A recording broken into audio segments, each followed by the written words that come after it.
Le plan astral, avertissement, par rapport aux propos tenus dans le cadre de cet enregistrement, je vous ne demande pas de croire ce qui est dit, mais plutôt de vérifier par vous-même si cela est réel avec votre ressenti ou votre intellect. Bonne écoute. Le plan astral est une structure d'énergie qui englobe la Terre et sa périphérie.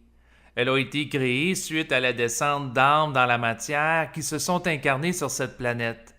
En agissant ainsi, elles ont été amenées à perdre contact avec leur contrepartie cosmique, leur esprit, à mesure que leur psyché se liait à la conscience planétaire et que leur taux vibratoire a été abaissé. Donc, elles ont perdu leur lien avec le plan mental dont elles sont issues à l'origine, où réside leur esprit. Ainsi, le plan mental existait avant le plan astral. Le plan astral a été créé entre autres pour répondre aux besoins des âmes qui se sont incarnées sur Terre et qui ne pouvaient plus retourner sur le plan mental une fois qu'elles ne résidaient plus dans les corps physiques qu'elles ont incarnés, car leur taux vibratoire n'était pas suffisamment élevé pour y accéder. Elles étaient alors devenues inconscientes de leur contrepartie cosmique. Le plan astral a servi de lieu de repos pour elles avant de retourner éventuellement dans la matière en vue de poursuivre leur évolution pour devenir aptes à reprendre contact avec leur esprit se trouvant sur le plan mental. Le processus de la descente de l'âme dans la matière s'appelle l'involution et celui de sa reprise de contact avec sa source, son esprit, se nomme l'évolution. Ce dernier est enclenché lorsque l'esprit juge que l'âme a développé une structure énergétique suffisamment solide pour être capable de soutenir la présence d'un contact conscient avec lui sans devenir dysfonctionnel. La perte de contact de l'âme avec l'esprit est généralement le résultat du développement d'un ego planétaire opaque qui la lie au plan astral. Ce dernier lui confère une identité planétaire différente de celle cosmique. Cet ego astralisé va être lié psychiquement à une conscience collective qui est issue d'êtres qui se sont appropriés, par orgueil, le droit de gérer la planète indépendamment des êtres du plan mental. Donc, plus que l'âme devient englobée par la conscience planétaire, et plus elle perd contact avec celle d'origine cosmique. Cette situation a eu pour utilité d'amener l'âme à développer rapidement sa maîtrise du corps physique, l'âme n'ayant plus le support du lien télépathique avec l'esprit pour aller chercher de l'information, pour cerner la réalité. Elle devait alors développer les sens physiques, goût, odorat, ouïe, toucher et la vue.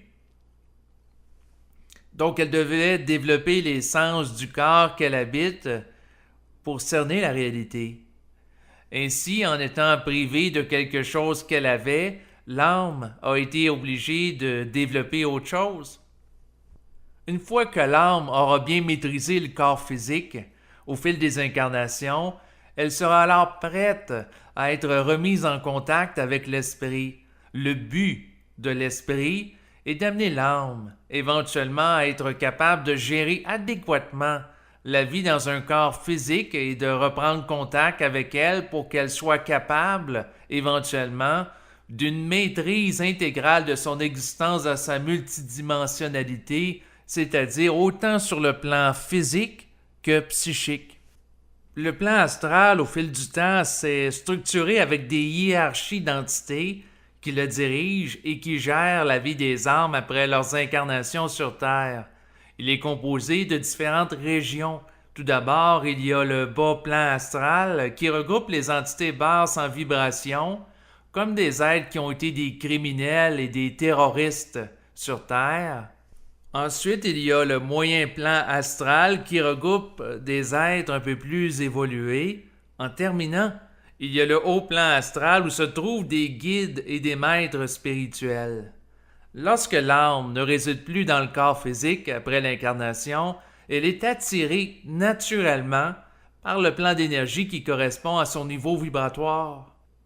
Souvent, elle va retrouver sur le plan astral les entités qui lui ont insufflé des pensées dans sa tête lors de son incarnation, avec lesquelles elle a entretenu consciemment ou non des liens psychiques. Plus l'âme a un niveau vibratoire qui est élevé, et plus elle peut accéder et passer du temps sur une variété de plans astraux. Par exemple, un guide spirituel de haute vibration peut aller vivre pendant une période de temps dans le cadre d'une mission au bas et moyen plan astral. Toutefois, l'entité du bas plan astral ne peut pas résider au moyen et au plan astral élevé.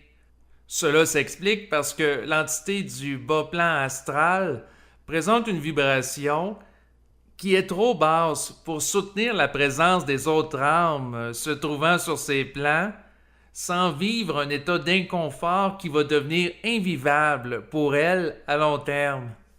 Le passage d'un niveau vibratoire à un autre par l'âme ne peut se faire que lors d'une incarnation. Donc l'âme qui se situait sur le bas plan astral pendant son passage sur Terre ne peut pas aller vivre sur le haut plan astral dans l'après-incarnation. C'est seulement lorsqu'elle incarne un corps physique que son niveau de conscience peut être altéré. Éventuellement, le plan astral est appelé à disparaître lorsque les âmes qui se trouvent ou qui sont présentes dans la matière, mais liées psychiquement à lui, auront accédé au plan mental, car il n'y aura alors plus d'êtres pour alimenter ce champ d'énergie qui n'aura plus d'utilité. Les êtres qui se trouvent sur le plan astral ou qui sont présents dans la matière et liés psychiquement à lui sont en quarantaine planétaire. Comme ils ont un fonctionnement psychique qui n'est pas harmonisé avec le plan mental, ils ne peuvent pas voyager ailleurs dans le cosmos car ils risqueraient de le contaminer, étant donné leur niveau d'inconscience. Par contre, lorsque l'âme en évolution sera libre du plan astral, suite à l'intégration de l'énergie de l'esprit, lors de la fusion, elle pourra voyager de nouveau dans le cosmos librement. La levée de la quarantaine de l'âme se fera sur une base individuelle plutôt que collective, donc elle ne se produira pas simultanément pour tous les habitants de la Terre. Plus l'être est sous l'influence du plan astral, plus il est orgueilleux, et moins il est ouvert à se corriger parce qu'il vit dans la croyance qu'il a raison. Donc plus il peut être dangereux pour lui-même et les autres. Par conséquent, il peut représenter une menace pour certains êtres du cosmos. À l'image d'un prisonnier, il peut être confiné à un lieu restreint pour limiter les dégâts potentiels qu'il peut entraîner.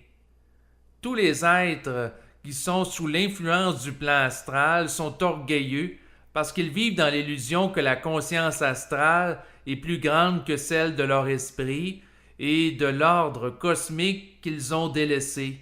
Cette impression est véhiculée et entretenue par les êtres qui dirigent le plan astral en vue de maintenir les âmes qui s'y rattachent sous leur influence en leur procurant un faux sentiment d'être en puissance. L'orgueil qui prévaut sur ce plan d'énergie amène les êtres qui s'y trouvent à se voir automatiquement liés psychiquement à un esprit de domination que certains appellent Satan ou Lucifer. Il est une forme de virus psychique. Cet esprit est gardé en quarantaine sur Terre et sa périphérie, étant donné qu'il fait en sorte que les êtres fortement influencés par lui cherchent à s'imposer aux autres êtres dans le cosmos pour étendre et propager toujours plus sa contagion psychique et ainsi englober de plus en plus d'êtres.